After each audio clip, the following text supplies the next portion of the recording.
Hi everyone, welcome and welcome Tim Freak. Tim's joining me again. We did a version of this sort of virtual event. Gosh, what was that? Like 3 months ago or something? It was back in January, as part of a Sky Meadow Institute online event, and this is sort of the second version of that, or the second occasion for it, that we're doing amidst Limicon. So we've got some wonderful faces of folks from here from the Limicon space. And I think what we'll do today is kind of similar to last time, which is just Tim, you and I can chat for a little bit about the cool stuff that you're doing and your ideas and your work, and then we'll just open it up and see what's alive for people, what they want to get into. So I would say, yeah, leave your camera on if you're up for it. Mute yourself for now, so there's no kind of extraneous noise. But thanks so much everyone for showing up to be involved in this. The last thing I'll say by way of introduction is, yeah, Tim Freak is an incredible thinker, author, and I think making some really valuable contributions to the evolutionary spirituality, integrative worldview gestalt that people aware from the meta-modern space are going to be aware, and people coming in from sort of integral circles will have connection with, and there's, I think, a kind of really impressive and exciting momentum at the moment for these kinds of ideas. A lot of different versions of these ideas are sort of gaining increased visibility and articulation, and I think Tim is a part of that. And so it's been exciting, Tim, to be able to have these conversations with you and kind of weave you into these other things that are happening in this space, and to get your ideas out there, which are really excellent. So yeah, you're working currently on a pod book, which I guess we'll talk about maybe later on, but I don't know. What would be a good way into this? Would you be able to, this is such a broad question, but maybe it'd be a helpful kind of way in, like, could you say a little bit about the story that you're telling? You wrote a book called Soul Story, and with a subtitle of something like the your what is it? Your the soul's purpose or something in the emergent spirituality, the sort of thing. So give a sense of this story that you're trying to articulate, that is billions of years across and somehow all relates to also the human experience as part of this evolutionary cosmic process. However you want to tackle that one, just so people have a sense. Fantastic. What a great question. It was like, okay, so elevator version.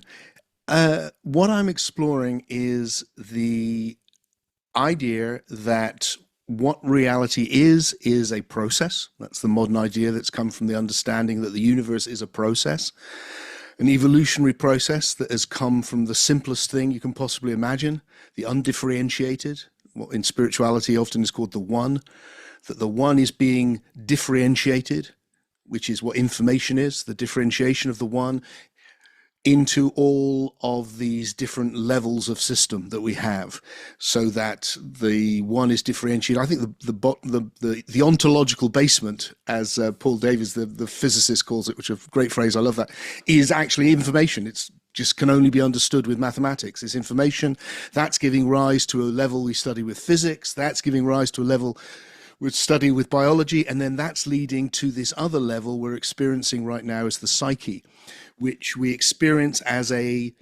non-material. If I can't see it, I can't with my biological senses or touch it, but I'm experiencing it, and I know you are too. And it's a world of images, made up of images from the sensory world. And what I'm suggesting is that we continue the evolutionary story beyond biology and beyond the psyche as some sort of byproduct of biology, and that actually just every level of that I put out in that schematic version is a level of emergence, and so is the psyche. And just as there is I'm an individual biological system, but I exist within a whole ecosystem and couldn't otherwise, that the psyche is also something. It's not the inside of the brain. It's a level of information, and which exists in its own ecosystem. And that is a whole domain of reality. So the basic idea that I'm bringing in Soul Story, and which I'm trying to develop now, is to say, my hunch that I'm exploring is we should understand spirituality in an emergent way.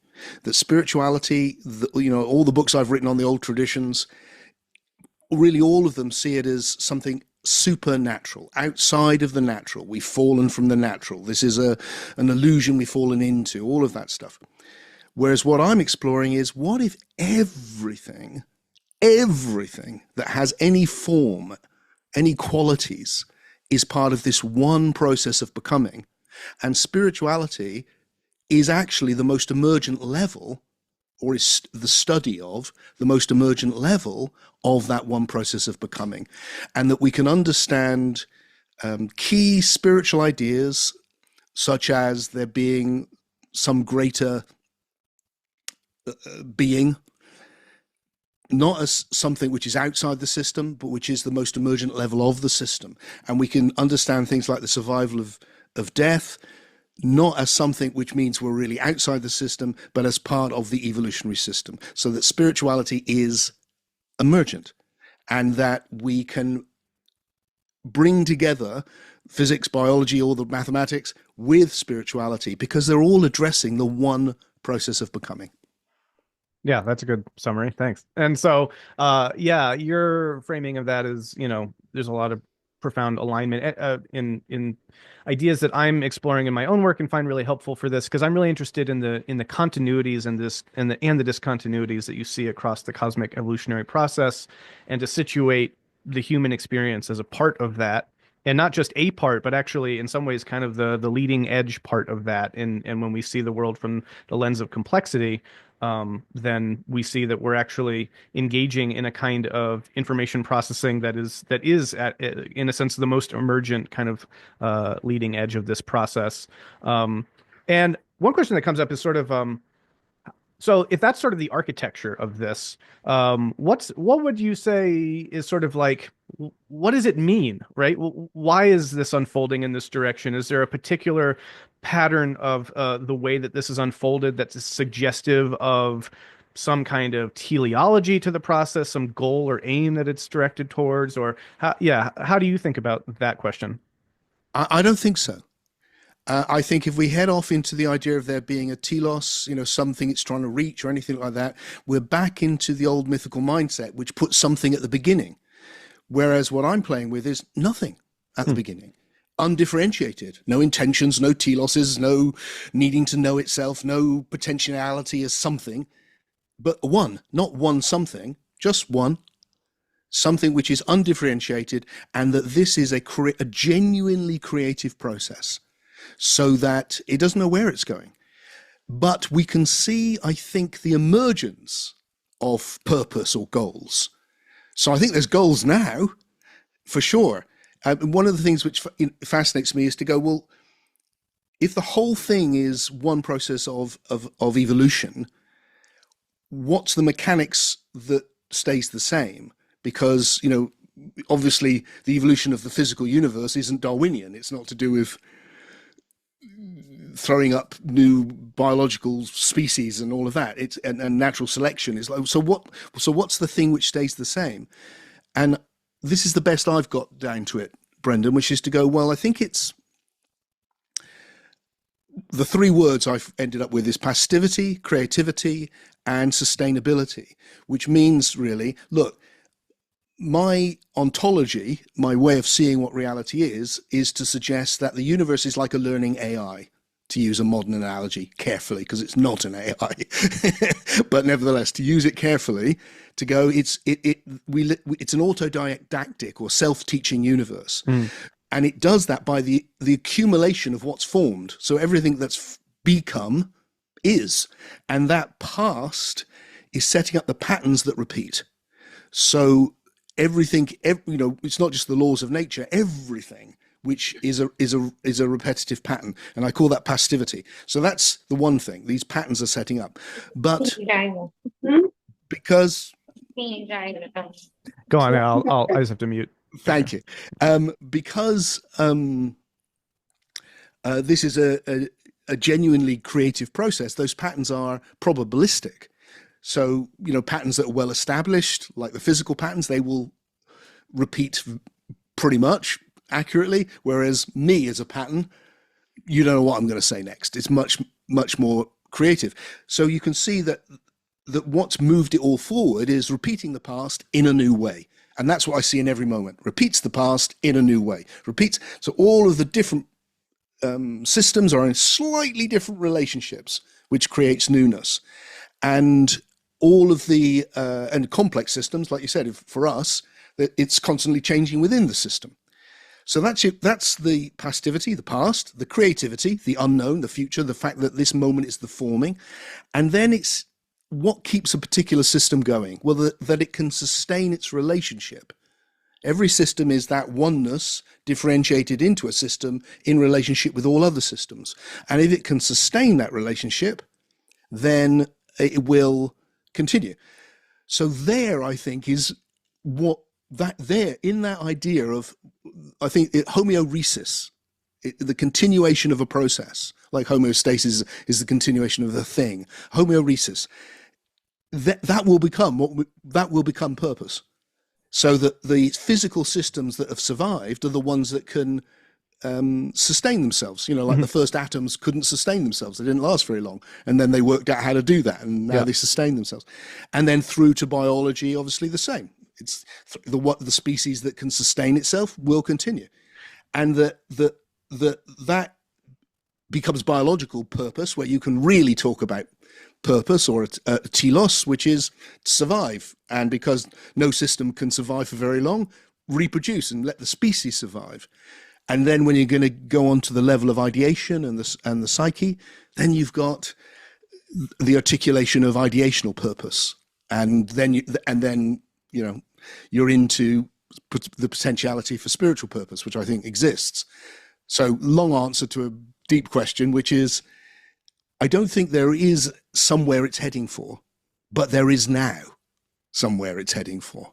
Right. Like, yeah, that was what came out. Like, and I think I agree with that. I mean, there are different ways you can frame this, but it does seem probably to me currently the most attractive view that that if this emerged out of this kind of undifferentiated one, and it has continued in this process, it doesn't make sense that there was some initial pre-established, preordained understanding of a telos. But once you start running that system, that learning algorithm, and it gets going, then it does have a pattern nature to it, and it starts to unfold in a particular direction. And then if you can start to get a sense for what those abstract patterns are over this kind of cosmic time scale, then I think you can start to see, oh, this has been unfolding in a particular direction, and it seems to be continuing to move in further in that direction. So yeah, what do you make of that idea of, like, even if there isn't something at the beginning that it knows it's getting setting itself up for, the very learning process itself is, in a sense, as things continue to maintain themselves, and that is sort of their local purposes, those local purposes build on themselves and create more deep, rich senses of purpose. That is a learning process in which, things that emerge in the universe are essentially then the universe learning more and more and more about itself. And that's kind of a directionality to this process. I don't know. How does that kind of land for you? I like that a lot, Brendan. And I think the thing that you said early on about complexity, and I would understand complexity in terms of passivity, that if you say, look, the simplest language we need is information. That doesn't mean we're in the matrix. Everything's, this is real, but we can talk about everything as information because it's foundational. So with the passing of time, in the process of becoming, there's more and more information. So the universe cannot help but become more complex, because there's just more and more and more and more. Oh, there's more now than when we started the conversation. Oh, there's now more. Oh, there's now more. And that is setting up and evolving patterns that repeat in new ways. Oh, another pattern that was repeated in a new way. Oh, I've never said that before, not with you, and all of that. So that very process is what will end up giving it directionality, because that's built into it. And the underlying thing which I look for always, if what I'm exploring has any is going to hold up, everything on the level of the psyche, everything on the level of bio, will have come from something before. Everything, because it will all trace back and back and back and back and back and back, and will have been more simpler things differentiating. So that simple thing we see in the formation of matter and all of that will be the root of my purpose is to be one with God. Well, it's rooted in the atom trying to stay solid enough to be an Mm. atom. It's not Yeah. trying to do that. It's just if it doesn't do that, it won't exist. Yeah. So the ones that do that will continue the unfolding of the universe. What do you make of the thought that one direction that cosmic evolution seems to have gone in is towards increasing degrees of consciousness? I mean, if you just play the tape back, so to speak, from our current situation as complex human minded entities, then you see this gradual degradation or minimization of the kind of first person subjective conscious awareness experience in its rich complexity, such as we experience it. And when you go back through, the phylogenetic tree down into, first kind of animals and then plant life and then into just, basically subatomic particles, that kind of gradually decreases. So if you play the tape forward, there seems to be this sort of gradual, or in some cases, kind of maybe meta shifting or meta systematically shifting rapid increases of conscious depth. And yeah, so I guess one question is, well, we'll start there. Like, is that part of the story that you think is an important way of framing this, of like the direction this is heading in is somehow, in a sense, privileging whatever that conscious thing is that we're doing and is going to continue moving further in that direction? I want to say yes and no to that. I have problems using the word consciousness for that. Um, I go with it when people do. I don't want to be language is malleable. The problem I have with it is that the word seems most useful to me when I go, I am consciously taking in this, but I know I'm unconsciously taking in a whole load of other things. And if I lose that, I don't know what the word means. I had a sleep earlier because I got a bit tired, wanted to be fresh for tonight, and I was unconscious. I was taking in things unconsciously. Now, I think that's a very useful way of looking at the word conscious. So that for me, conscious is processing something in high definition, where I can focus on it and it becomes this vivid experience. But what you're describing, I think, is accurate, I would say, which is every system is in relationship to all other systems, and every system is reading and responding. Or if you go down to the basic physical level, they're the same thing, reacting, which is reading and responding. And then that complexity of the passivity systems, the algorithms, if you like, which are doing the reading and the responding, will increase and increase and increase. And you get meta systems, which include letter systems and so on and so on. So that is increasing. So the ability to read the informational ecology is increasing all the time until you reach biology, and then suddenly you've got the senses, which are reading light or reading sound waves and so on, reading pressure. And then when you get consciousness, it feels like when you've got a lot of information being read by the biological senses, and you have purpose now, because the purpose is to stay alive or to reproduce, some of that really matters and most of it doesn't. And the system develops the ability to focus on what really matters. And that is what we're experiencing right now as being conscious. Yeah. Focusing on what really matters. Yeah, I think we have that in common then, of how we'd frame that. Because yeah, I'm open to, like, for example, panpsychic readings, but I think we both share more of a kind of emergentist approach to this, which at the same time, though, I think also shades into semantics, because what you're also describing sounds like a form of sort of what Whitehead would call prehension, right? That like everything is sort of, even at the non-conscious levels, as we would talk about it, is still kind of responding to the things in its immediate environment, and that there's some kind of a relational interaction there. Yeah.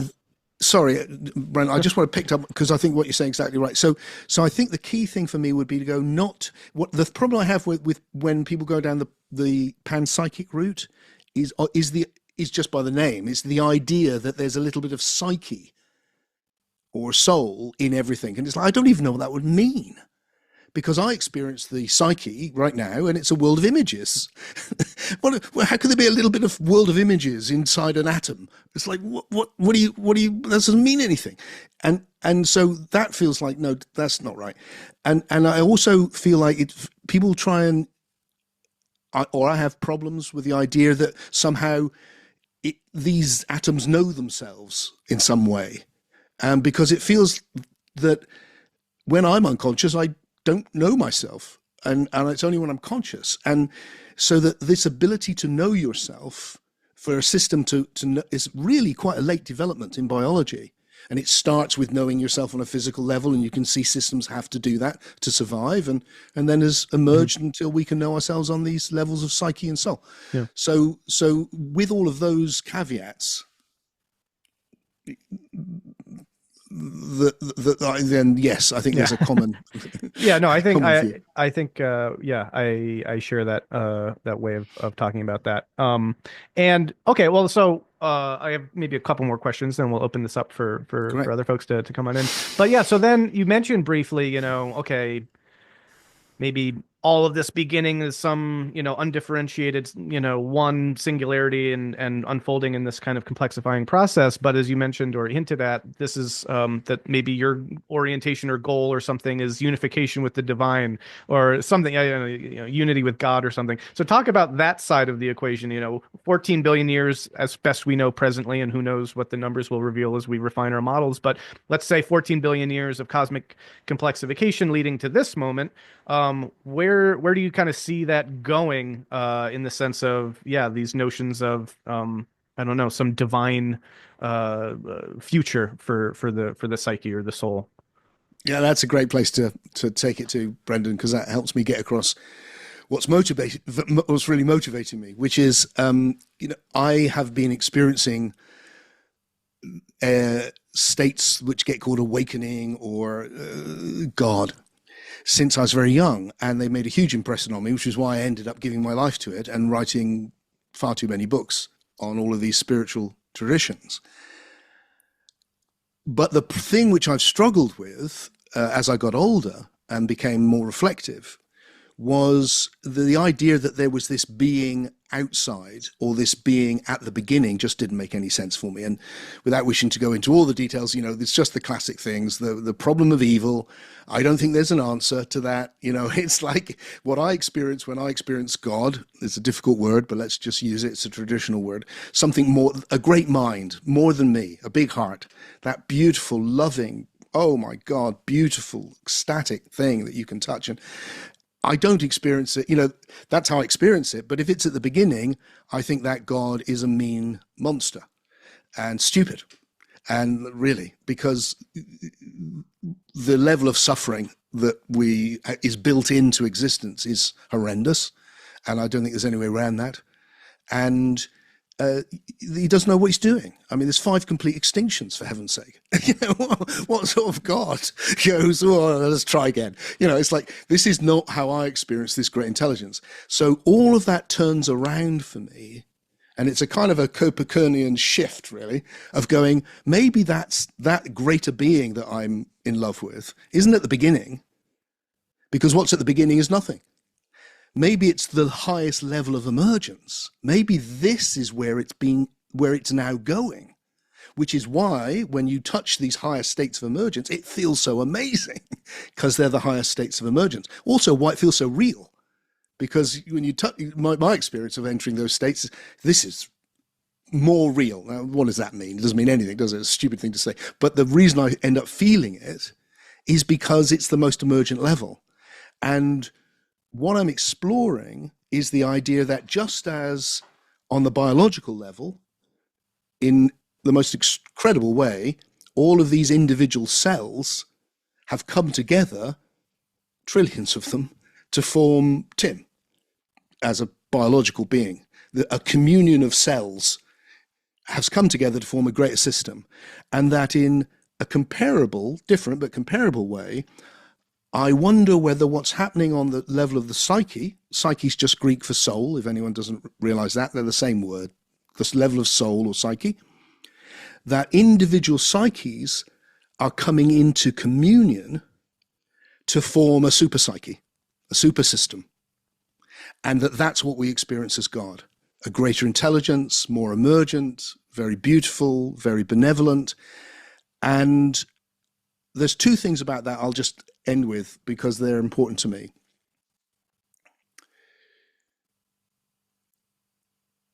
One is that this view is, in fact, I'll just do this one.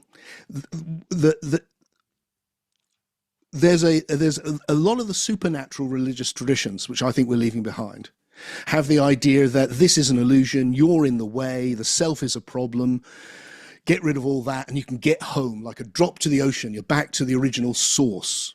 What I'm suggesting is a complete turnaround on that, going, no, this isn't the original source. This is the greatest purpose now. This is the telos now. This is where it's going to. And what we contribute to it is our individuality. Because the thing that makes Tim not a big pile of cells like a slime mold is that all of the cells are doing different things. They're individual. They're not all the same. And my sense is what we're doing now is we're evolving as psyche, as soul, which is what we're bringing to this greater system. And that is, for me, that makes sense of my experience and why I'm drawn to try and articulate it. Awesome. Yeah. Well, and one last thought, or maybe a question as well, is well, first an observation and just a reflection. Like I profoundly resonate with this vision, and what you described just a second ago is what I would kind of, I guess, call like this emerging God concept, right? Like historically, religious traditions have conceived of this in different ways. One of the things I'm really interested in my research and in my work that I'm doing is to try to chart that progression, because I actually see that itself as a kind of complexification process, right?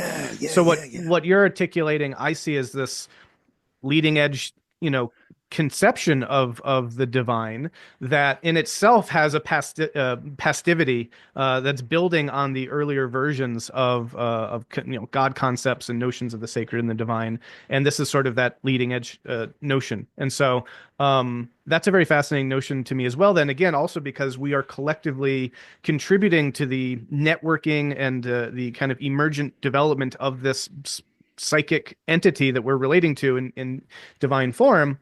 But we've done that throughout the, kind of cultural historical record in terms of like, creating sacred texts and creating sacred traditions and kind of putting new psychological or psychic material out into the cosmos and adding to that informational layer and so on and so forth. And so like over time, as that builds up and accretes and complexifies, the very notions of God also complexifies. What do you make of an idea like that? Is that part of how you would tell any of this story, or is that just like a novel concept? Or no, I really relate to it, Brendan, and I look forward to you sending me when you've worked on this. I mean, one of the things that I've been playing with generally is what if we see spirituality not as, well, the old idea is, the ancients knew, we've all forgotten. If only we could go back to that, all of that. Once you've gone, no. Each, don't get me wrong, the amazing people in the past have prepared the ground for us, but it's an evolutionary process, and they're able to conceive of it with the ideas they have.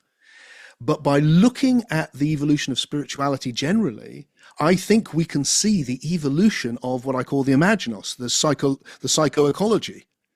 It's that, and the forming of this super system, super soul, the emergent God. You can see it happening, and so you can see that there's a change from the sort of tribal ideas of God, where it's not what I'm talking about here at all. It's something else altogether. But that at a certain point, it's about love. It wasn't before, for instance. When I talk about the evolution of the soul to survive death, what fascinates me is to go, what happens if we look at the way that people have described the afterlife as an actual phenomenological record? I mean, I'm not saying it is just that, but what if we think, okay, so here we've got the early records and it's all a world of shades and it's unformed, and then it's become a kind of a fantasy of your life, the happy hunting grounds, the drinking halls of Valhalla, and then it becomes a whole religious thing. And now when people experience near-death experiences, it's everything, and it's multicultural and God knows what.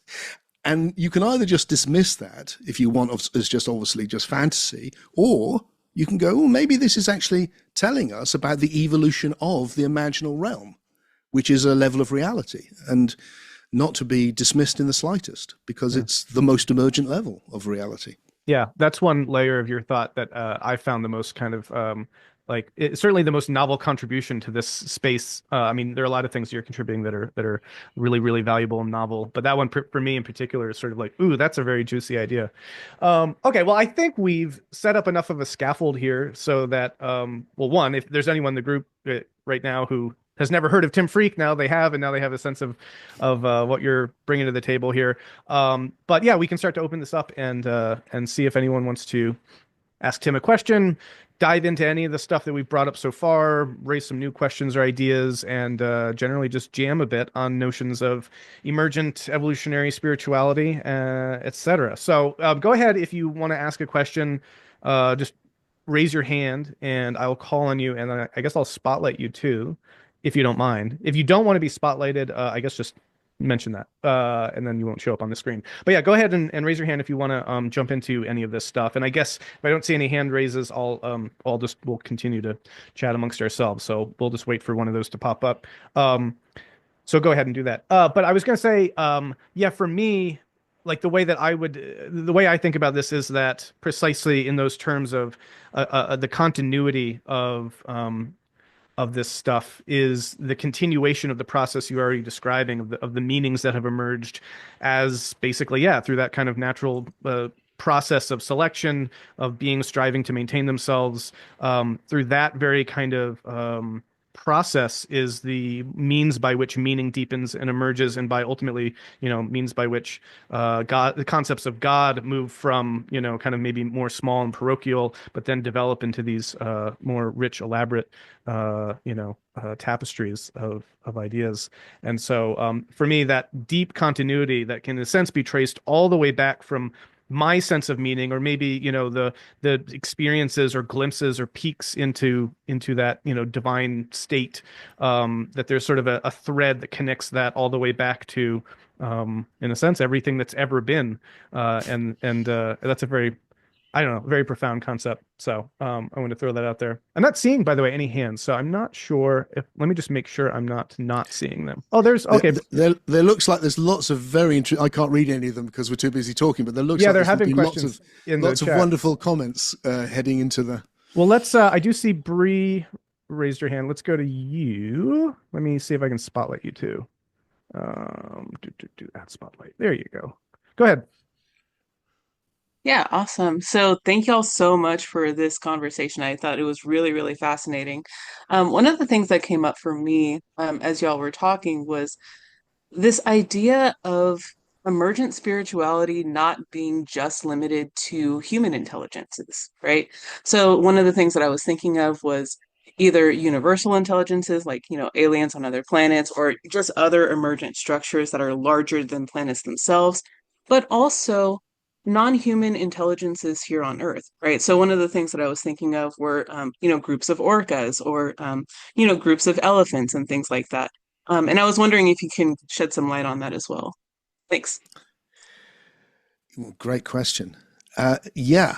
So one of the things which is important, I think, is that what I'm trying to describe isn't anthropocentric. It's going, look, the whole thing is evolving and they're evolving. And my sense is that just as different cultures are evolving in different ways and opening up new possibilities, that different life forms are doing that. It does look like the thing which human beings have specialized in is psyche, the imaginal, which is why we've been able to generate internets and all the rest of it, because we've really specialized in that domain of the imaginal in our particular way. But also, it seems absolutely obvious to me that many, many life forms are experiencing the psyche in their own way, and it certainly evolved way, way, way before human beings. I mean, it's perfectly possible it goes all the way back to early forms like octopuses. They seem to dream, we think now. Well, if that's the case, this could be very, very old. That the imaginal started to develop this other form of experiencing rather than just sensing, but what I would call sensing this level of the psyche. So yeah, why not? And then when you talk about, whenever I think about extraterrestrials, I have no idea, but I'm always struck by two things. It's like I can look at the universe and it's so utterly enormous beyond, it's just, isn't it? It's just like, it is so big. You just think, well, there must be loads of life in it, surely. Or I can look at it and go, maybe this is so unlikely. It took a universe this big for there to be one tiny planet where it would happen. And I don't know how to answer that. But my guess is, and this is pure like fantasy guess, but it's my hunch, is that if life has developed in similar ways in other places in the universe, and it's moved into the imaginal, the thing about the imaginal is it's non-spatial, or it's its own space, isn't it?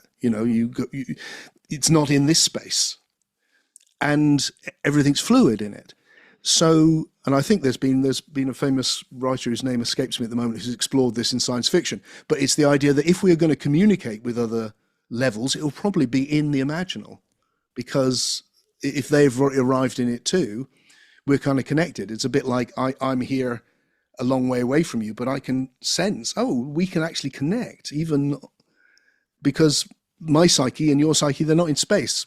Our bodies are way, way apart from each other, but our psyches can actually connect. And I feel my connection with my daughter, who's not near me, but I'm always feeling it, for instance. And so that's how I would approach that. Yeah, and Bria had a follow-up, so we'll follow you in a second. I mean, it's interesting. I think this question is really important, and there are probably different ways of thinking about how this works and different ways of conceptualizing all that. So like I'm rather fond of Greg Enriquez's U-Talk model that frames emergent complexification through matter, life, mind, and culture that are all kind of unique information processing systems. And so what's unique to humans is the symbolic information processing level.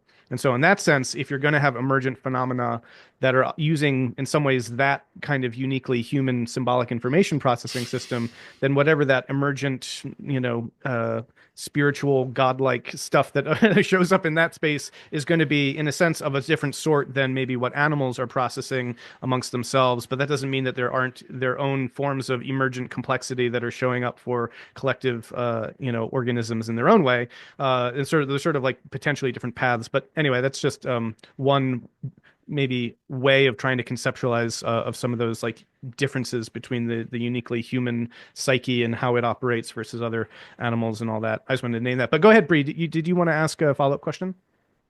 Yeah, I'm glad you actually said that. That was going to be exactly my follow-up, right? So, I mean, we are limited by our own like physiological features, right? We have hands, we have opposable thumbs, we have, things like that.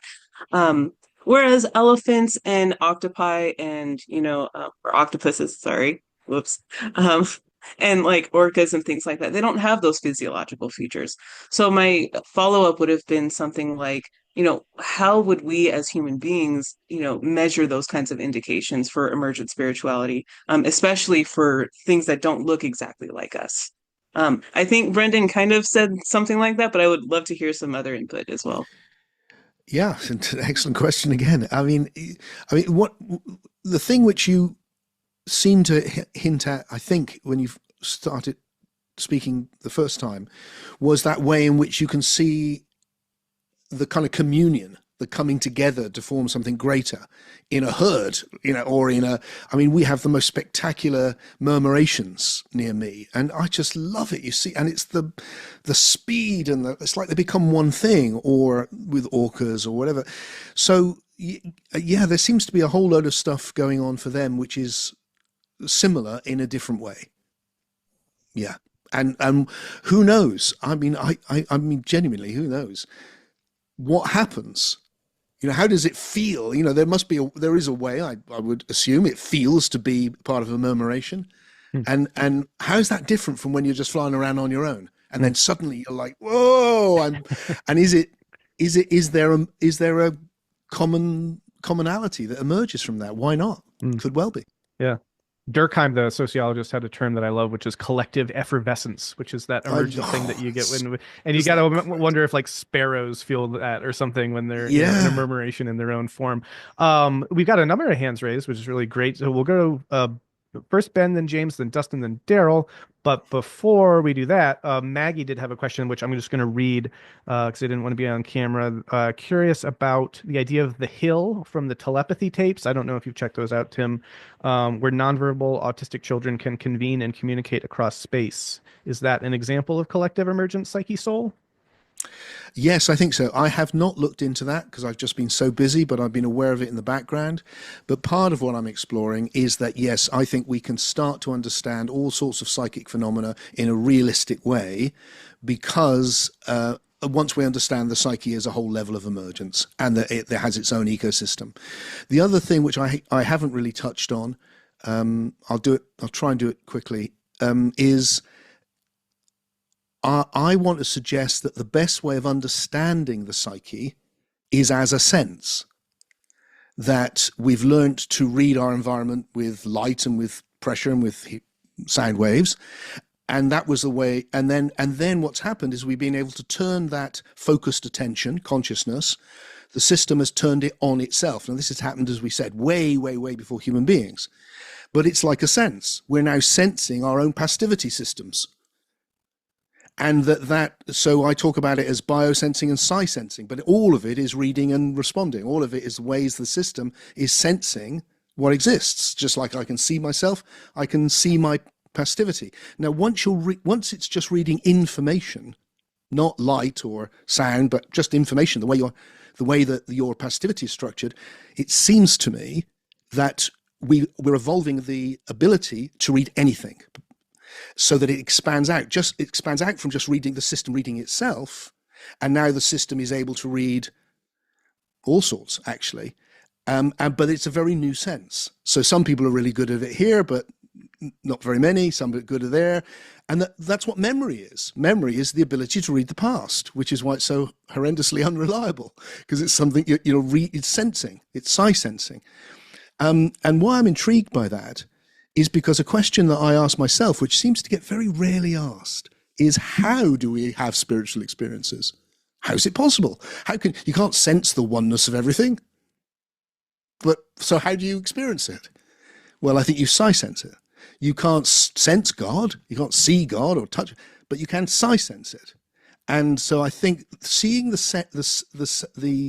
psyche as a sense allows us to open up to realistically understand a lot of phenomena, including the sort of psychic phenomena that you were alluding to. Nice. Lots of questions, and I do want to jump right to Ben, but there was just another question of someone who isn't able to ask, and so I'll just read it real quick and get your thoughts, Tim. Question is, as consciousness awareness emerges from learning processes, is the system inevitably forced to incorporate fundamental contradictions or limitations, Trojan horses of the system, from its underlying components? What would the quote-unquote cosmic firewall analogy look and feel like? Is the firewall even necessary? What would be the ratio of flow based on some metrics? Oh, very technical question here. I'm not sure if I totally follow, so if you feel free to clarify that if you want. But Tim, I don't know how I feel a bit out of my depth with the language. I'm out of my depth. Yeah. So feel free to. Here's a rewording. I'm curious about the nature of emergent consciousness. When awareness arises from underlying learning processes, must it inherit all the fundamental limitations of its components? Or could there be some kind of boundary mechanism, like a cosmic firewall, that filters what passes? So yeah, some notion of if things are building on themselves and accreting and kind of learning on what's been, are they also carrying forward the limitations from the past, or is there some kind of maybe a mechanism or a filtering mechanism there or something? I think, here's a very obvious thought. I really like obvious thoughts a lot. Every moment I've ever experienced has been new, never one repeated, and the moment I've ever experienced, including this one, has always contained within it the past. Everything. Always. So my sense is that the process we're in throws up novelty and always contains everything that had been. So which suggests that it must accommodate what's been there, and that's a limitation. This moment could be anything, but it will have to contain everything before. but it's not limited by it in that way. So it's limited in the sense it must contain it, but it will transcend that and will become something new. And as that novelty increases, you get emergence, which is how it's possible that 14 billion years ago the universe could be just a gas, and now that gas has turned into you and me having a conversation, which is the most incredible thought and always makes me smile. Which is still a gas in the 70s sense, I think. I don't know if people know that expression. Jumping Jack Flash is a gas, I think. Okay. So it's quite a gas still.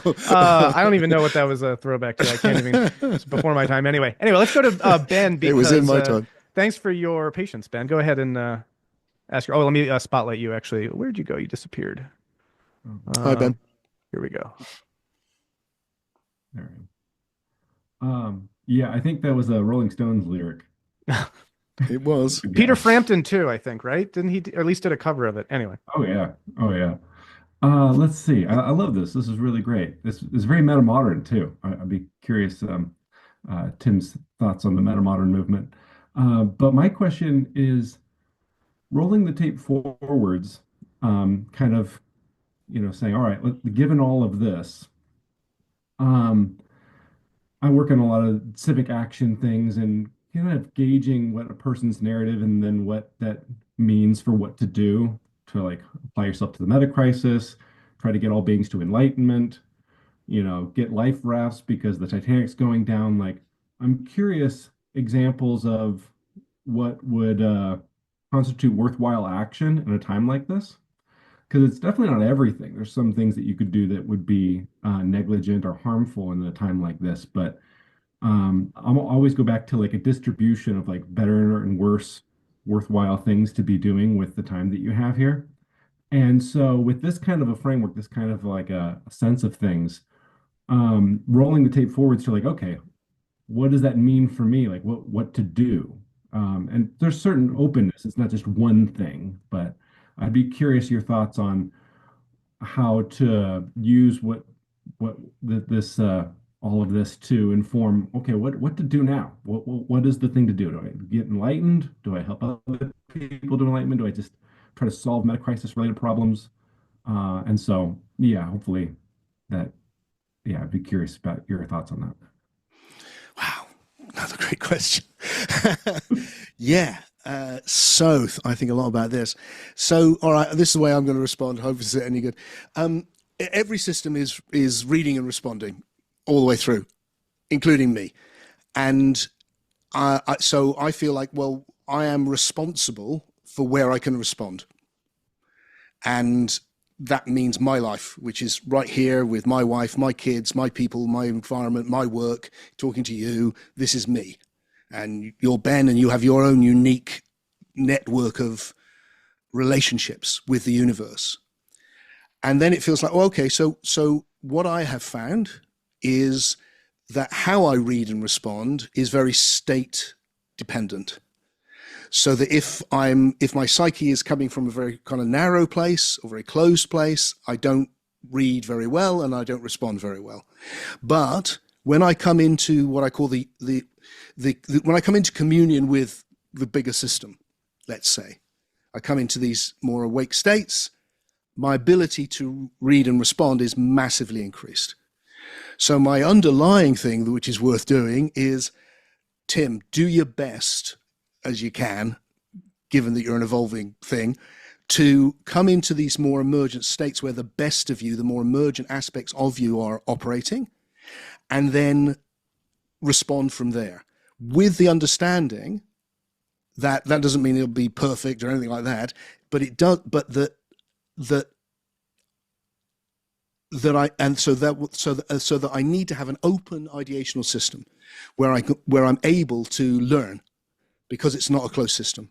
So I'm able to come into a more emergent state and then do what arises from there and see where I need to become wiser, where I was, and that what's happening there is I'm kind of, a simple way of thinking of it is like learning to love wisely. It's like I come up to this place, there's this huge benevolence for everything, but I live in a complex, multidimensional world where you help that, you can't help that, and you do this, you can't do that. So it's an evolutionary world. But the best I can do is to try and love wisely, to come up into that big state, and I have to do it where I can respond. wherever that is. So it's a very it's not it the big shift for me was it's not naive. It doesn't just go, hey, just love everyone. It's like, because you live in an evolutionary world, which means there's people who are living in the Middle Ages still, and even though you feel benevolent, it's like, whoa, what are you going to do about that? And there's real dangers, and there's all of these things happening around you. The simple answer to what you're saying for me is like, okay, come into the more emergent state and respond from there, and keep trying to get wiser, keep evolving. Nice. I like that. Learning to love wisely. I like that a lot. Gosh, these are great questions. Could spend so much time on all of these. Let's go to James. Go ahead, James. Hey, thanks. So I'm curious about. I want to share. I found the material you shared very interesting because it resonates with some a lot of thinking I've been doing with my deep collaborator here in Toronto, and so I wanted to share sort of my framing and see where the connection is, or the overlap is.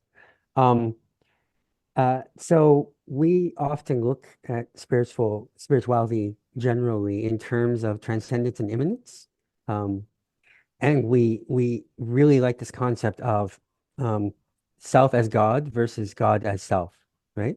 So God as James is me being out there in the world, and I see someone who's really suffering, and I from like an Eastern perspective, maybe let myself step out of the way a little bit and let the divine throw through me and provide a lot of compassion and care in that particular moment in a way that has the flavor of myself, but it's not sort of an articulation of my immediate immanence. And that's, a very common spiritual pattern. But then there's the other alternative. There's James as the divine. James is God. That's, me walking down the street, and I love strawberry ice cream, and I like the smell of sphagnum moss, and somehow these things combine in my mind in a particularly unique way, and I do not stop myself from articulating that in some truly unique and creative fashion. And in fact, I dedicate much of my life to being as articulate as possible of everything that can comprise my particular uniqueness. And so it feels like traditionally the view of spirituality has been as an abstract, external, unchanging, timeless thing. And what you are saying, and what I certainly agree with, is that actually the divine should be emergent, should be evolving, should be, the deepest and most articulate expression of all of our collective uniquenesses that's possible across all the scales that it's possible to articulate that uniqueness. And so, yeah, I'm just curious about how this concept of self as God and God as self, and wanting to balance those two, balance both being a sparrow in the middle of the murmuration and being that sparrow at the very apex of the murmuration, that's whose articulations most determine where the flock flows. I think to really respond to that in the to know how they fit together, and if they do, I think we'd have to talk for a lot longer, James. But what I can do is try and respond to what I'm picking up from you, from where I've ended up right now, with that whole God and self thing. And that's to say that what I'm exploring is that God is made of individuals. And I've coined this word, which I find useful, the univigil. That we're evolving from individuals into univigils, where a univigil is an individual that's coming into this new level of becoming, where they're able to be aware of the greater system that they're a part of, and that therefore the individual, I think this is one of the options you mentioned, really, that the individual to me is the foundation from which we come into these more emergent states, not in the way at all, and that actually it's more like the fulfillment of the individual to come into this more emergent state where it's communing with other psyches. And when we do that, the individual for me feels amazing. It's not a, so that, as I said earlier, the old metaphor of, even with death, the idea that the drop devolves back into the sea, which used to sound great to me when I was younger. Oh, that sounds nice. Whereas now it just feels like, really? So this whole 60 something years of being Tim and all the struggle and all that, it was all a waste of time. It's like, just dissolve back in. Oh, fuck it. It was like, that was all for nothing then. Rather than, no, the whole process has been accumulating all of this information and this wisdom, and you get to contribute that. A bit like it, just in a very, in a more, a more emergent way, just like we're in this conversation together, and everyone's contributing themselves, and that's why our individuality is so beautiful. Agreed. Thanks. And I'm sure I would love chatting with you at great length on this. Cheers. Thanks, James. Great question. And by the way, I think I probably always mention this whenever this topic comes up, but I think it's so beautiful. I always go for it. But anyone who's ever read Dante's Paradiso or the Divine Comedy, the Paradiso is the last part. This is very much a vision or an image that he uses as well. There is this kind of collective celestial rose that makes up the totality of the divine, but it's a bunch of every single person's little faces, all the saints, as it were, is kind of what makes this all up. So it's again that kind of unity in diversity, but like oneness and plurality, but that all of that gets carried forward and sort of caught up in the storehouse of the divine, and nothing is ever lost. I think is a very beautiful image. But let's go to Dustin. Go ahead, Dustin. All right. Hey, first, I just wanted to thank you. It's been such a pleasure to hear you speak. I resonate so much of what you've said with my own thought process, almost word for word. Not sure what to think of psychic phenomena yet, but I'll get there. My question is, it's almost more technical in process vocabulary, because in my own thought, I think a lot about convergent evolution. Like as a simple base case that you've got dolphins, ichthyosaurs, and fish with a similar fusiform body plan. And of course, you can see spirituality emerging in all these different contexts, and just in general ways that constructs or processes or whatever work within certain constraints, which are bigger processes. And my question is, what would you say is the ontological status of the fusiform body plan, which is the best term I found for it, or of spirituality as a kind of thing that emerges, or even the ways that we come to different strains of ideas that I would have thought of this similarly and you would have thought of this similarly. What is that? It isn't exactly a plan, that's, I get why people say that, but what's going on there? Why is there convergence like that? Why are these separate strands of similar things? Yeah. The way I would approach that at the moment would be because it's all one thing, because there's so I would, like Brendan mentioned earlier, the phylogenetic tree, the biogenetic tree, that all life traces it back and blah blah. But if the whole universe has evolved, then we need to understand that there's a universal evolutionary tree which includes everything. And I'm a branch on it, and so are you. We're branches waving at each other, but we're connected back into everything, which goes all the way back to the one. And so for me, what I'm referring to as passivity has been majorly influenced by Rupert Sheldrake and his ideas of the presence of the past, that the past is affecting what happens now. So what I would suggest is all of the past is structured by how it has emerged through an evolutionary tree. So the fact that these branches, which are really not that far away from the other branch, should converge and be something similar, is because they're actually related. That part of their passivity is being shared, a bit like you and I are very different, although I did once have hair somewhat like yours, which is hard to believe. I actually did, and a long time ago. And we're very different. We're different people. We're different, but actually, our passivity traces back to the first humans, and that passes back to the first mammals, and back. So that the reason that, and same with ideas. So, and with ideas in particular, I find that fascinating because I get that a lot. I tend to work. I need to work in isolation a lot when I'm working ideas. Otherwise, I get confused. And then later I discover all the people that said it before me and go, oh, yeah, all right, you made it easier for me. Brilliant. Thank you. Because I'm connecting in the psychological ecology and I'm picking these things up. And the long answer to say, because we're all connected. And so, there will be things where you go, oh, look, that's the same pattern arising, because it goes back to a level of passivity we shared.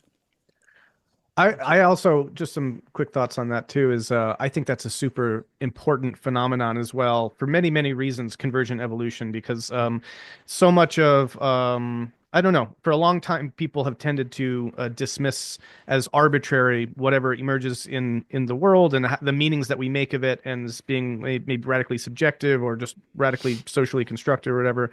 But the reality is that there is a reality that we bump up to and we have to interact with, right? And I believe that there are structural functional forms that work to do certain things, to achieve certain ends, to basically, things have goals, and there are ways that you can successfully and normatively achieve those goals or not, right? So the fish and the dolphin, Good. across these different convergent levels of evolution, converge towards a similar relationship with their environments because they have that same goal of continuing themselves relating. And I also love, and I think it's actually profound and a really important insight that you get from folks in the kind of universal selection theory approach and universal Darwinism, which is like that evolution is a knowledge creation process. And I've read this in a couple of contexts where people say that the shape of an eagle's wing is knowledge of aerodynamics, right? The shape Yep. of a fish a body or a dolphin body is knowledge of, fluid dynamics and being in that particular shared environment. And so embodied knowledge of reality is the encoding of that information from the environment, organism relationship that we continue in our own psychological processes, but goes all the way back into evolutionary processes. And so there's a reality that we're engaging with, and that we take its form in some way and we embody its knowledge, and that's part of the evolutionary process as well. So just some thoughts on that. Yeah. What Brendan said. That's Well, it's very linked up with what you're getting at, Tim, right? Because that was brilliant. That was brilliant. I loved that. You were on it. You were absolutely on it. I loved that. That was great. Good. Did that work for you, Dustin? Oh, I mean, I know I'm definitely going to continue iterating on this on my own, but I loved both of your contributions, especially embodied knowledge. Yeah, that was the one that got me too. I dig that. Yeah. Thank you both for adding to my That was thoughts on brilliant. that. Cool. So many things that we could say about that. Let's go to Daryl though, and keep these excellent questions coming. Go ahead, Daryl. Yeah, what I hear in a theme of just about every question here is, what is and how do we measure emergent ability? Like how do we know what a given organism or instantiation or murmuration or whatever is going to get created more often in this? And so where I go is emergent ability the third attractor that Daniel Schmachtenberger has been trying to search for? And yeah, I also am fascinated by John Stewart's work around how do we support evolution as we've gotten to this emergent place as humans with consciousness. We now can start to ask all these questions and look back on the universe and see what the genetic pressure has created so far, as you described, and then now we've got AI to help us too. So yeah, I just wanted to throw those all at you here. Hear what you think about those, Tim.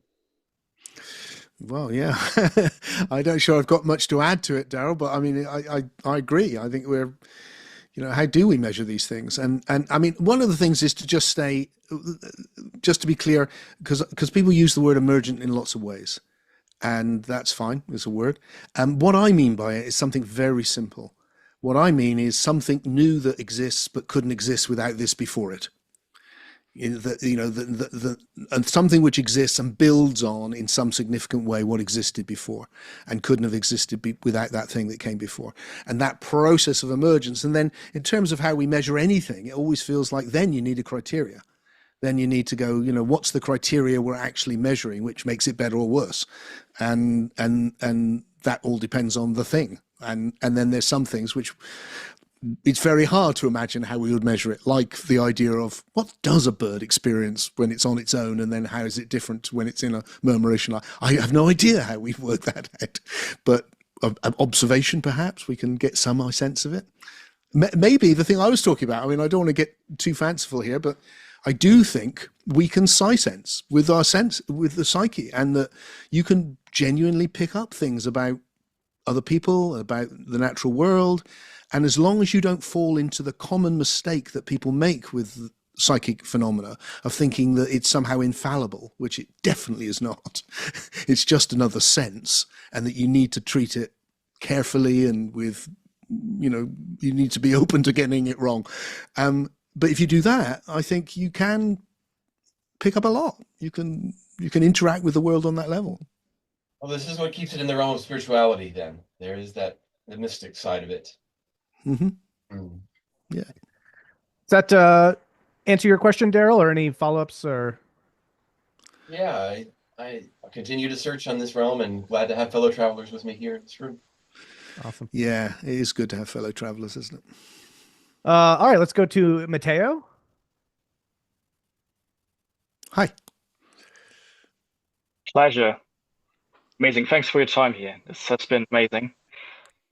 For me, it was like, especially listening to your talk and having this like kind of discrepancy between what I've been experiencing over the last couple of days, because, well, I'm in the countryside and I've had to, unfortunately, visit a funeral. And having that insane discrepancy between like the space here or the space at Limicon and the relationship to death, and then going to the countryside and just being confronted with this like pure ego form of existence, right? Like the absolute devil that people put into death as like a function of living, right? And like the complete mental disconnect almost from the ego, and like completely projecting it into this like kind of non-existent state has been vitriol in a sense. Like it's so mesmerizing seeing that again.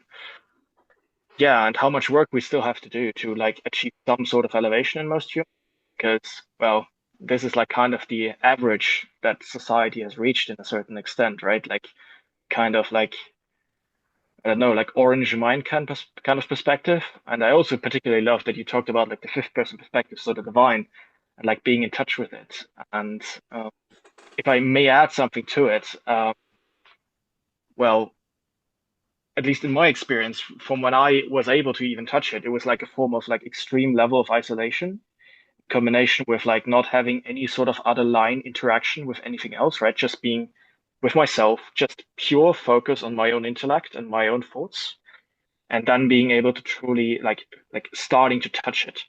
And yeah, I find it this also interesting what you talked about before and about the telepathy, that like having sensory reduction, like being forced on you by the world, seems to truly elevate the development of certain like sublines. And so, yeah, maybe you can comment on that, because that's currently driving my interest in a sense. Like, how do we actually create like synthetic situations that allows us to actually drive forward these certain blind developments in people? Because from an actional perspective, right, that's missing in a lot of these states, right? Not everybody's going to get into Zen Buddhism, for example, to drive change in oneself. Please. Yeah, really good again. Great. Thank you, Matteo. So what strikes me is this is why when I said earlier to Brendan, I like to use the word consciousness to refer to it in the everyday sense that we have, because what I'm aware of is that what I focus on, I'm conscious of. So trivially, I was not conscious of my left foot, but I am now because I've mentioned it. And probably no one here was conscious of their left foot, but you may be now because I mentioned it. So it was being all taken in, but now you're doing it consciously. And I think getting that is key, because what I see in meditation, which has been a practice for me since I was very young, is that it's a lot of spiritual practice is about learning to be able to hold the focus on something so that it becomes very, very vivid. And then what happens is that you're not conscious of other things. So I see a lot of confusion that happens in spirituality. I come across it a lot in the non-dual world, which I was around for a long time, and which has become amazingly popular suddenly over the last 20 years, is that there's people going, look, you don't understand, I didn't exist, the self is an illusion. And what I want to say to that is, no, you just weren't paying attention to it. A bit like you weren't paying attention to your left foot. It didn't mean your left foot didn't exist. It just means that you weren't paying attention to it. Yourself was what was experiencing the one, or God. And once you get that, you can see, oh, all right, so a common experience. I go to bed at night. If I think now, if I imagine things now, I can imagine them a bit, quite well, I guess. Some people better than others. But when I sleep at night, sometimes, because I've completely not taking in my senses consciously, all my attention is on the imaginal. And wow, it's like I create a whole world, and it's incredibly vivid and like Technicolor, and not always, but sometimes. And when you hear people talk about their experiences in the near-death experience, where literally, they're brain dead, the whole taking in of anything is just gone, that imaginal realm becomes extraordinary, just very, very, very, very vivid in itself. So I think that touches on what you're pointing to, that what we, and that focus is what makes something become vivid and alive, and the rest will just disappear, at least temporarily.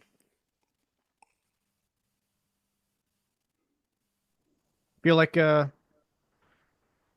Yeah, I'm interested in that because, well, for me, the question kind of raises in a sense because I want to be a father, and therefore, like, how do we bring up children in a sense so they can actually have these kind of like experiences in a sense, right?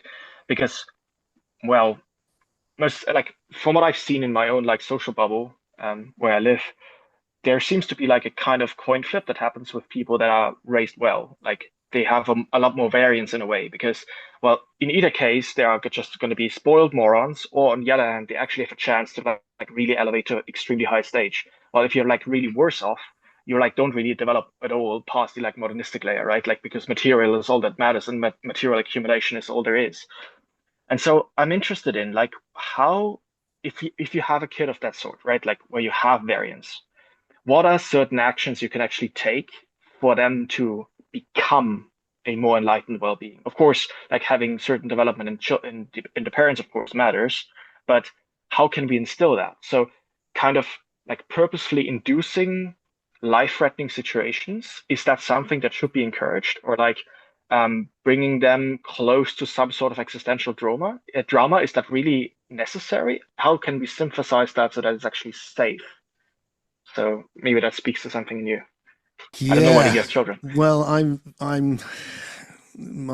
intuitively confident that you will be a great father because you're asking these questions, and I'm delighted to hear that you intend to be a father. I must say that I finally grew up when I became a father and rejected a lot of spiritual nonsense when that happened. And my criteria at one point in my life for what I would take seriously was, would I tell this to my kids? Because I realized I was not going to tell my young daughter, you don't really exist, darling. And I was not going to tell my young daughter, don't listen to your mind. I was not going to do that. And a whole load of other things. Don't be attached, darling. Daddy, I love you. Well, yeah, but don't be attached. And so suddenly it became obvious that a lot of spiritual traditions were created by single men living in monasteries or caves. And that actually it needed a massive update for me, because what I was feeling here was an utter commitment to this other human being. And then in terms of all those other amazing questions, I don't really have answers to that. And also I think it changes. So the things I tried, some of them worked, some of them didn't. You'd have asked my kids. They're all grown now. But what I do feel, and I hope this is the case, again, you'd have to ask my kids if it was true, but or their I do therapists. feel like yeah, or their therapist. Yeah, good point. The biggest thing I think we can do for our kids is to model it ourselves. And if we are evolving, which means open system, able to question ourselves and interact, see things from different perspectives, being open to a spiritual reality as just reality, but without it being a dogmatic thing, then I think they just pick up on it. And that's the best way to learn anything, that you just pick up on it. Yeah. I'll also add, life is full of its, existential blows, slings and arrows anyway. So no need to invent them for the sake of your children's developmental advances. That's a very good point. They'll come. And also, it's great. It's great to think about it now, and I admire you for doing it. But it as and when you do have children, they will be particular. They will be them. And suddenly you're gonna, a bit like you've got to then interact with not a child, but that one, and that's that situation which we're in all the time with each other happens then with this young being who's coming in and has got their own qualities and characteristics and problems, and you're sitting there in awe of oh, well, right, okay, it's you. Oh, Great. Great question, Matteo. Thanks for that. yeah, lovely question. And I think we've got Eric up next, and then we've got about 10 minutes left in the session. So if you really want to make sure, that you can get your question and just raise your hand. Go ahead, Eric. Yeah, thank you. My question could go on for 10 minutes. I'll try not to let it. Thank you very much for this. It's been most thought-provoking. So the first part of I'm going to ask you kind of lots of little questions and respond as you wish to. So first thing how would this phrasing land for you? So, all things are ultimately manifestations of the one, of the all, of God, whatever. And so would it be fair to say that the universe is God, or everything is made of God? Would that be a fair way of saying that? No, not for me now. Okay, so why would you take issue with that? So if you'd read my, one of the great things about living too long is that I've changed my mind about things I wrote in all of my books. So I've had to come out and go, I think I was wrong. So if you'd read my earlier books, you'd have found things exactly like you're saying. What's changed for me now is I don't think this is a manifestation of God. I think this is manifesting God in the sense that what I experience as God is the most emergent system in the universe. But that it's not coming from God. It's led to God. So is the whole universe God? Not in that sense, no. The universe is the universe. So it's not Spinoza. It's not that idea. It's that this thing which is very benevolent and beautiful, and that is an emergent level of a system within the universe, and it's relating to it, which is why it's not responsible for all of the suffering and all those problems I talked about. It's responding to them just like I am, which is why when I touch it, there's this huge compassion because it's responding and wanting to interact with it just like I am, but on a much higher level. It of which you're speaking when you're talking now, what's that? So that would be what I call the communion of souls, or the super psyche or super soul. I never know what name to use it because they've all got different feelings to them. But the idea that just as cells have formed a communion to form a super system, or a multicellular body, that individual psyches or souls have come together to form a super system, which is what you touch when you come into these spiritually awake states. Okay. So let me try something else with you.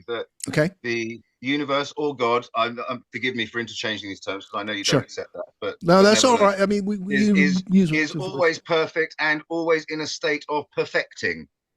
How would that sit with you? Again, I don't think it would have done, but not now, Eric, because I don't know what it means to say it's always perfect. I don't know what that could mean. The word perfect, its etymology is complete. And it's like it's a process. Correct. Exactly, complete.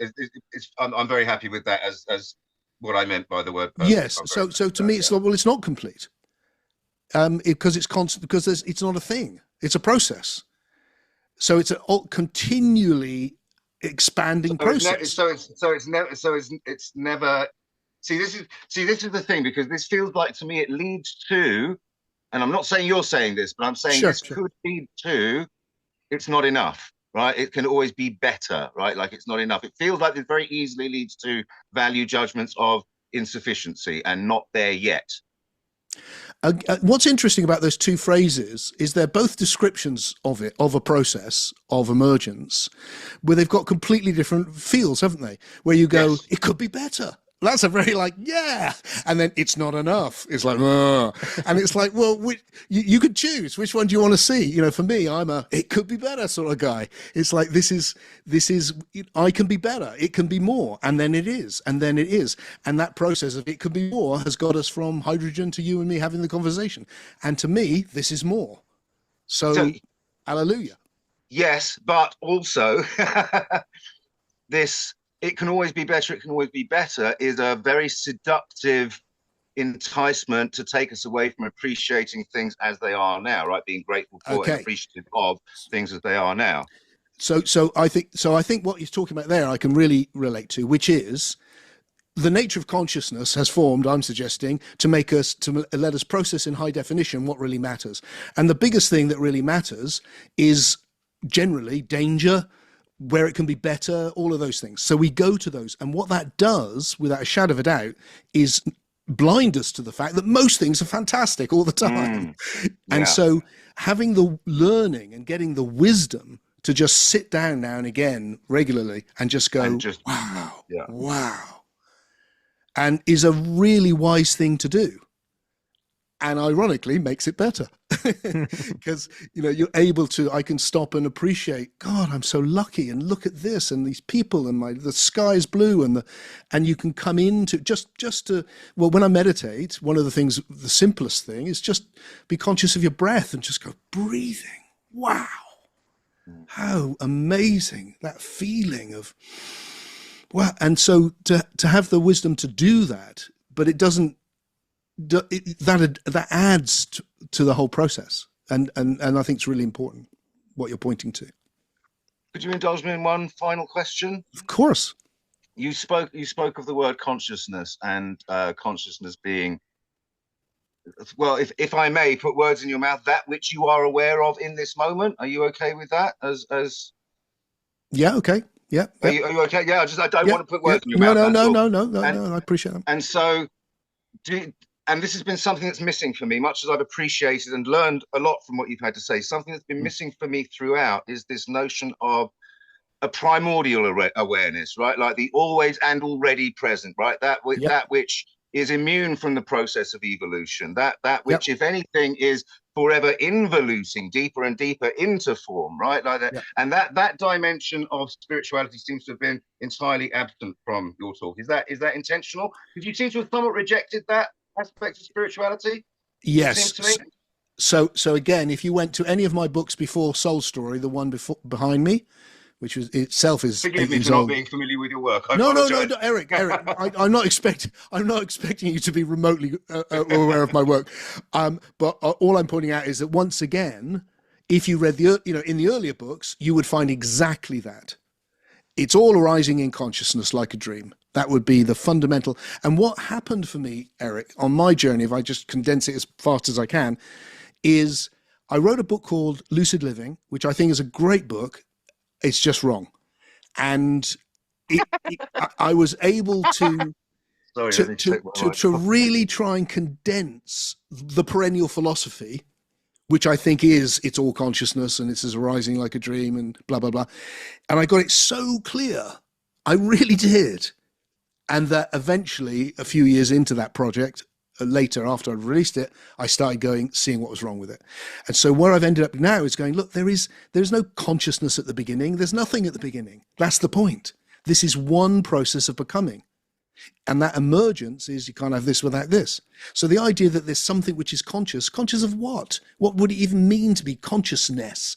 So I would say now, there is no such thing as the idea of consciousness or pure consciousness is a reification. It's making a thing out of a process, and that the whole thing starts to make a lot more sense when you drop it. And it took me a long time to get to that. It really did, because it was so painful for me, because it was so fundamental for me. But it has gone now, and it works better for me now. It's gone. Thank you very much for all of that. I appreciate it. Thank you. Thanks, Yeah, it's Eric. lovely to talk to you. Great questions. Real quick question of my own, if I can throw one in there based on what you were just saying a second ago, and then we'll go to Sarah Maria, and let me know how terribly I'm sorry I've mispronounced your name. We'll go to her in a second. But my question is this: if we're using a word like God to talk about these experiential states of coming into that communion of souls or whatever kind of psychic, imaginal, experiential mode. It seems to me that is in time, and it's unfolding and it's evolving. But that means that, let's say 1,000 years ago, that wasn't as evolved as it currently is. So meaning that the experience of God, you could say, was still God in that sense, but was not the God that we would experience in that state today. So along the question that Eric was asking of like, is it always perfect? Like my mind goes to, well, wait a second. If there's always been a kind of God state to access in the human history, at least, then there's always been some perfect, you could say, relatively speaking, but that itself has continued to grow in perfection and evolve and complexify, which means that itself is sort of a temporal process. I just wanted to get your thoughts, if that makes sense, right? 'Cause it means that there's some sense in which 2,000 years ago, it was also perfect then, but now it's more perfect or something like that. Do you know what I mean? That's what came up for me. What do you think? Again, that's why I probably wouldn't use the word perfect. Yeah, because it's not complete. It's all, everything. I would suggest that everything is one process of becoming, and part of that is what we call time. Time is the measurement of how things become in relationship to other things. Obviously, when you hit to the psyche, you get a very different sense of that. Things can move very fast in the psyche and slow in the biological world, for instance, but they're still moving. They're still, one thing follows another. So we can still see it as time. And when you give your attention, I mean, certainly for me, the deepest God experiences I've had have felt timeless, because I was so focused on an experience of, in this case, the one I'm thinking of is just light, that there was no change to measure anything moving. But when I came back from it, it had been about 20 minutes or whatever it was, so there was still time. But my sense, Brendan, that I'm exploring is that actually the communion of souls did, like with all things, you trace it back and back and back and back and back. But there's a time before it existed, right? And what intrigues me is, if I look at the early Axel Age spirituality, it seems much more to do with discovering the void, and than about finding a God of love. Mm-hmm. And I wonder whether that's because what was happening was that human beings were beginning to sense, if you'll come with my language, the undifferentiated, and going, oh, all of this is the undifferentiated. And so they were having that experience, and that was what they were experiencing. They were trying to ideate that as best they could, and that gave us those traditions.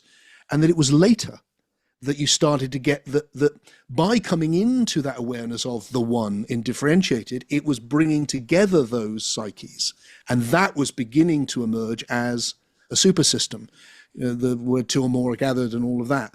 So that certainly by the time of the Christian Gnostics, you're getting suddenly a God of love, and it's a revolution, because it's now this other thing which is full of, it's a God of love. So I think we might be able to trace the emergence of the Imaginos and the divine as it's come through history. Yeah. And as I said earlier, that's definitely something I'm super fascinated by. And go back further, and you go back into shamanic times, you don't find either. You don't find, you just find it's much more to do with the imaginal. Yeah, how you can move images around to affect things and make journeys into this other dimension. Yeah, and just the notion that whatever that is itself a kind of moving target and changing, not that there's just been this eternal real thing that humans across time have all experienced in the same way, but maybe gotten better at articulating it. It's like, no, it is itself continued to change and evolve as people have been relating to it and putting out stuff. So I think that really introduces a really fascinating additional layer into the mix. So let's go to Sarah Maria, and please say how you pronounce your name, because I'm sorry, I'm not doing a good job. That was close, Sarah Maria. Yeah, thank you. This has been very interesting. I'm a little bit feverish, so I don't know if I can articulate my question well, but I'm curious about values, and like where do they fit in? Like what is good? You are using the word better and like better how? And I'm curious because I'm been reading a little bit about cosmoerotic humanism and Mark Gaffney's work. So like, is there an overlap there? Like I understand that they have the concept of like values are eternal, but they're also evolving and everything is going towards greater intimacy. So like, yeah, do you see it similarly? Okay, so I don't know that work, I don't think.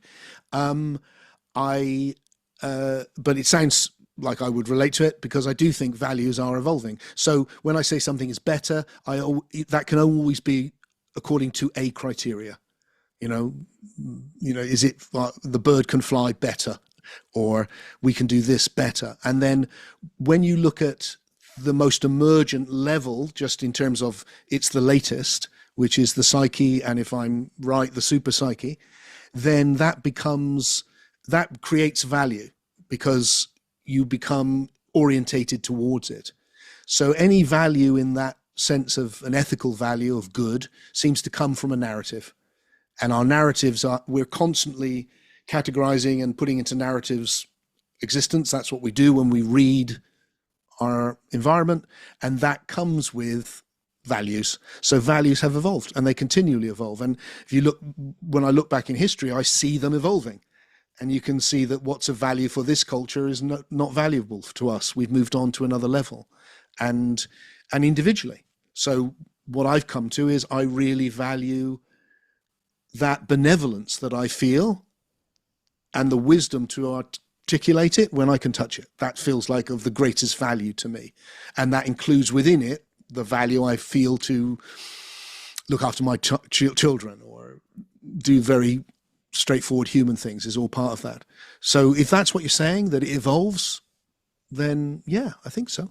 My follow-up is like, is there a good with capital G? Like, is there a good that is shared in the universe, or is that like subjective and I like think context? neither would be my response. Would be there's not some good that just exists that we're all heading towards. That's the idea of the telos again, and I'm suggesting no, that doesn't exist, but that it is evolving and forming, and that's not arbitrary. So it's not like there's some things which are just like, well, they're up to you, but it is if there is a super psyche, there is. It is a fact of reality, so that's not subjective. That's about the way things are, so that there are goods which we share for that reason. So it's not just purely subjective, but neither is it there eternally. It's evolving intersubjectively. Picking up on that, and this brings back that earlier question around directionality and all that stuff. But I guess one way to ask this question would be, do you think that God experience that you're describing, and maybe in this case that light and bliss or whatever, is that experience in a sense the orientation towards a particular ideal that we are in a sense striving to make real in our experience in the world? This brings also Ben Smith's question back into the mix, right? Like what I mean, right, is maybe as an example in Christian theology or in Christian narrative, the notion of the kingdom of heaven is both this ideal kind of utopian vision of how things should be and it's good and it's beautiful and all this stuff. But there's also the inclination or the orientation that like that will become the earth that we inhabit, and just by having that as the ideal actually does help produce more and more of that kind of phenomena in the world that we really live in, at least ideally and at its best, right? So I guess my question is something similar. In this kind of God concept, if we're talking about this, loving, full richness, is there some kind of intimation that what we experience there is somehow what we are kind of called to produce here in our regular daily mundane waking conscious experiences? And if so, does that suggest some kind of orientation to the good that we're trying to sort of materialize or realize or something? Yeah, I mean, what struck me as you were speaking is I was looking at you in my little box here on my computer, and I was looking at your room, and I was thinking, apart from you and the plant, every single thing that I can see has been through the imagination. Everything has come from the imaginal. Everything. The lot. And so that's what we do. We bring things from the imaginal. We bring things from heaven to earth. That's what we've done. And then I was thinking about the question that came up earlier. Forgive me, I can't remember whose question it was, about the practical question about what do we do? Oh, it was Ben, right? Okay, great, because a great question, and exactly because it relates to that, which is, well, if we can tune into that, we start bringing it into the world, and the world changes. Yeah. And the reason the world is better now than it was, we're not as violent, and we don't routinely get into fights with each other and have to kill each other, and it's like, because we have done that.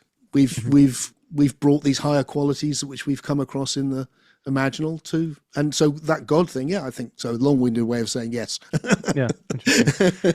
All right, let's round this out with the last two questions here. We'll go to Marjorie next.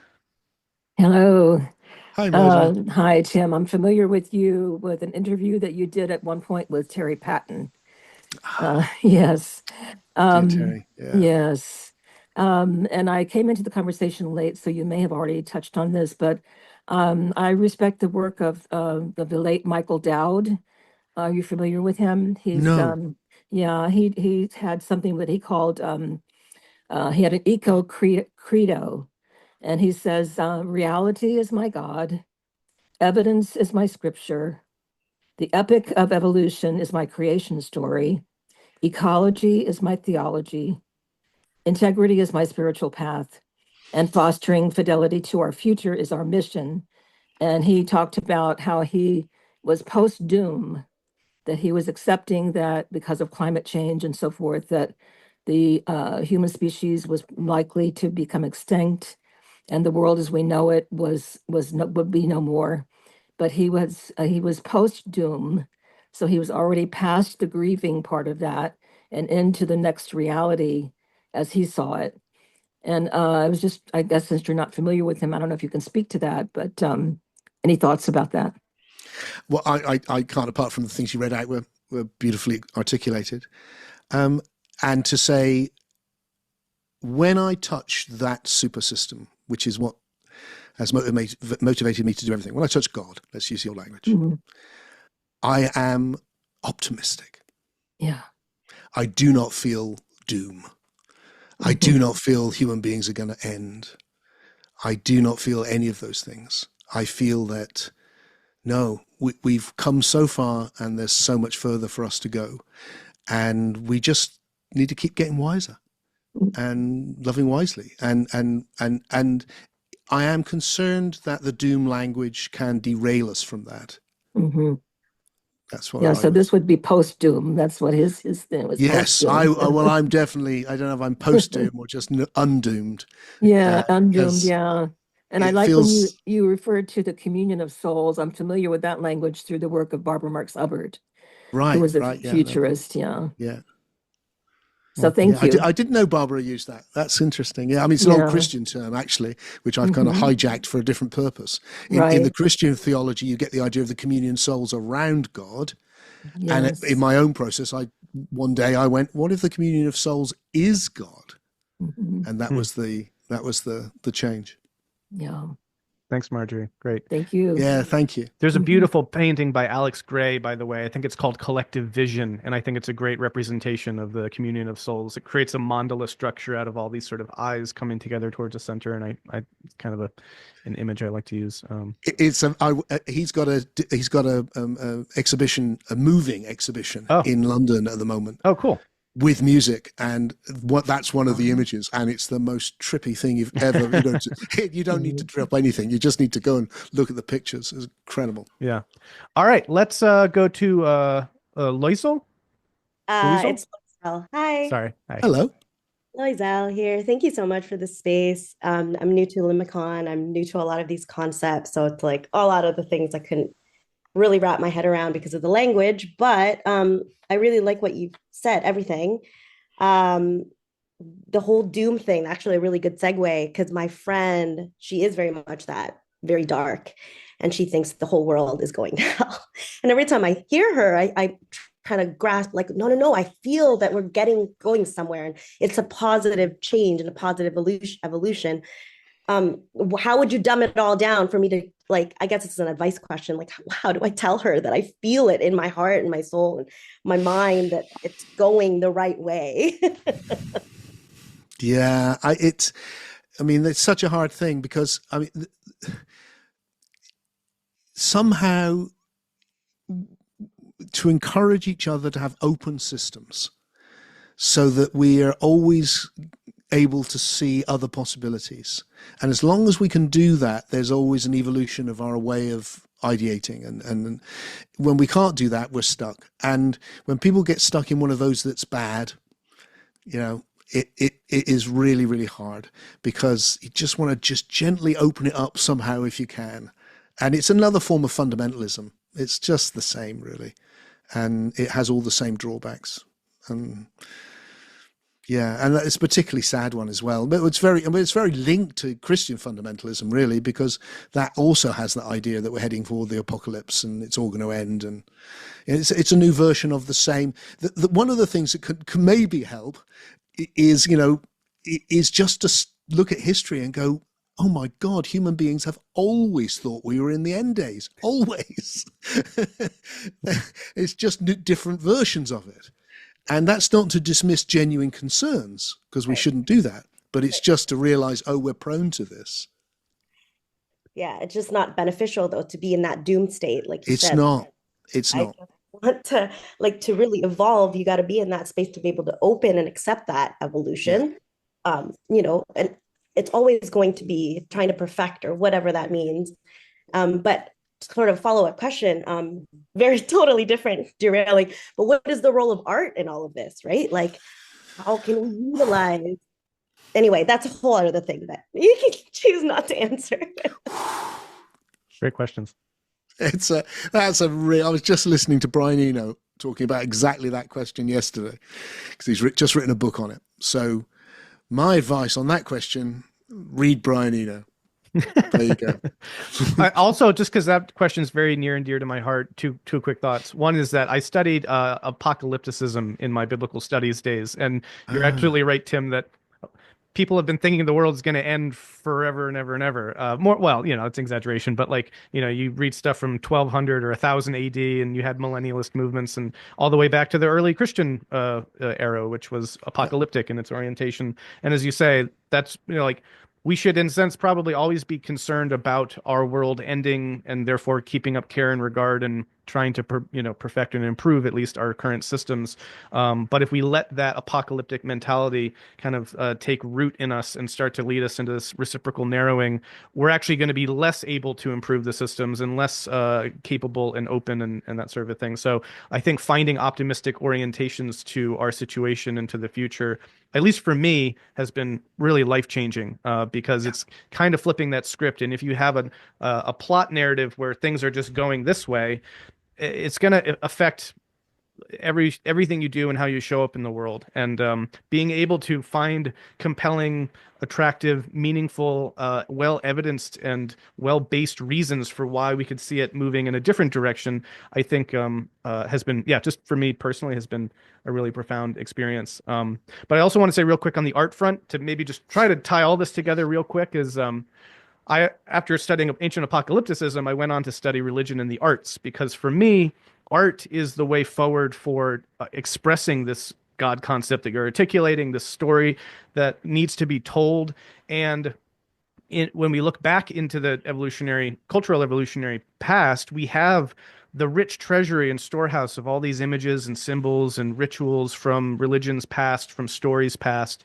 We desperately need versions of that for today, for this story. We need to have temples, churches, some kind of collective sanghas for this story. And I think we need images. And when I mentioned that Alex Gray painting, for example, like that to me is a kind of icon of some of these deep intuitions of this more emergent spirituality framing. And so calling all artists, I see it as almost a kind of prophetic vocation to get involved Oh, this is interesting. Yeah, someone posted this conference on spirituality and the arts, and I could be wrong about this, but actually that might be happening at Sky Meadow. We have some Harvard Divinity School people here focusing on poetry and religion, and but could be something else. But anyway, the point there is yes, art, creativity.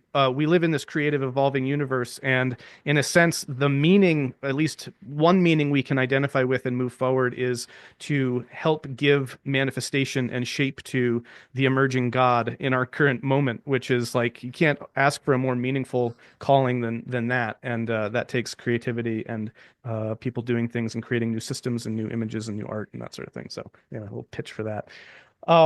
This has been amazing. Thank you so much, Tim. Really, really appreciate it. Such fascinating and really insightful wisdom and perspective. So thank you so much. Thank you also everyone who came out for this. Wonderful questions. Really great engagement. Really, really appreciate that. Yeah, I'll be posting this online and people can watch it. And yeah, go ahead. Can I firstly, you say the last word. Yeah, go ahead. Well, what I'd like to plug what I'm up to, because if anyone's intrigued, I've been, since my last book has been 8 years, and I've been working pretty much every day to try and articulate this philosophy better.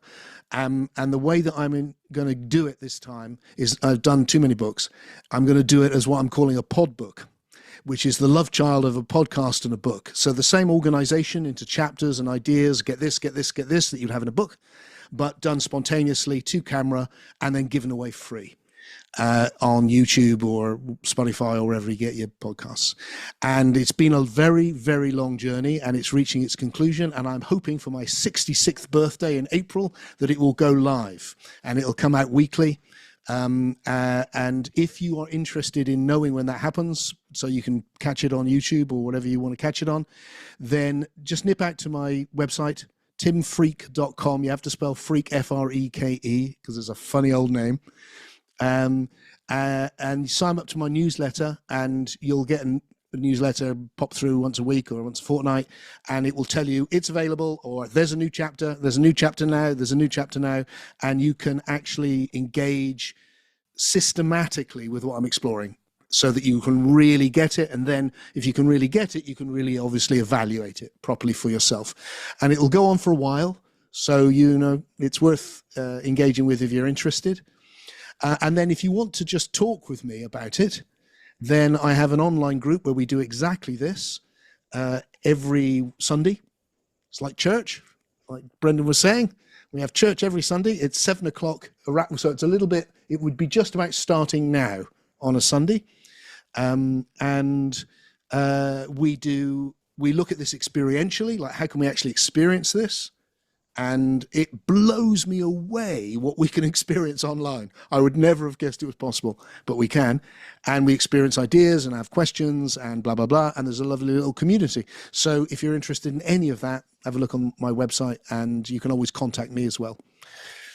So, thank you. And thank you. Big thank you to you, Brendan, for making all this happen. Yeah, this is great.